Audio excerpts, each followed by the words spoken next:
Hi, welcome to our daily encounter. In 2 Corinthians chapter 6, Paul is emphasizing the holiness of the believers. And he starts out by saying in verse 14, "Do not be bound together with unbelievers, for what partnership have righteousness with lawlessness?" And he goes on to back up that point by talking about the holiness of the people. He says, "For we are the temple of the living God.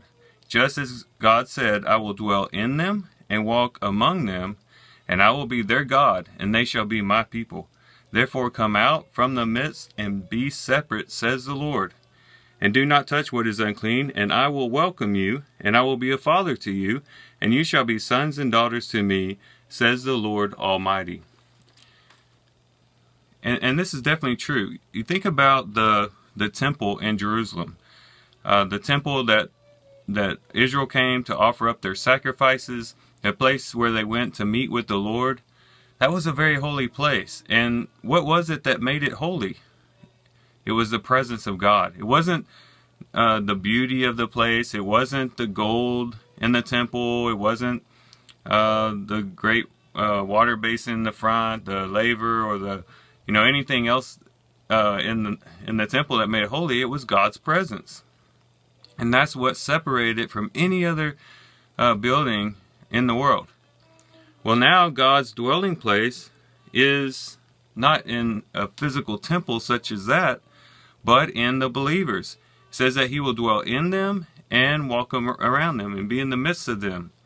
And so because we have the presence of God in a very close and intimate way, that puts upon us a great obligation to be careful with where we go, what we do, how we speak, how we act.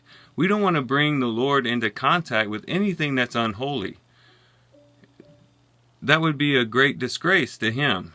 And it would be a disgrace to us, because how can we say that we are believers and that we walk with the Lord and participate in things that are contrary to his will and contrary to his holiness?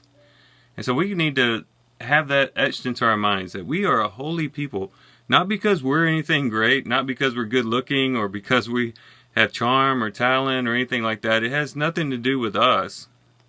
It has to do with him. His presence with us automatically makes us holy. And we need to hold on to that holiness and value that holiness to the point that we would not allow anything to mar that or to damage that in any way. So let's think about that today. Let's think about how holy we are and how privileged we are to have the presence of God. But what a great responsibility it is as well. Well, thank you guys for listening in today. I hope you guys have a great day. Love you guys. God bless.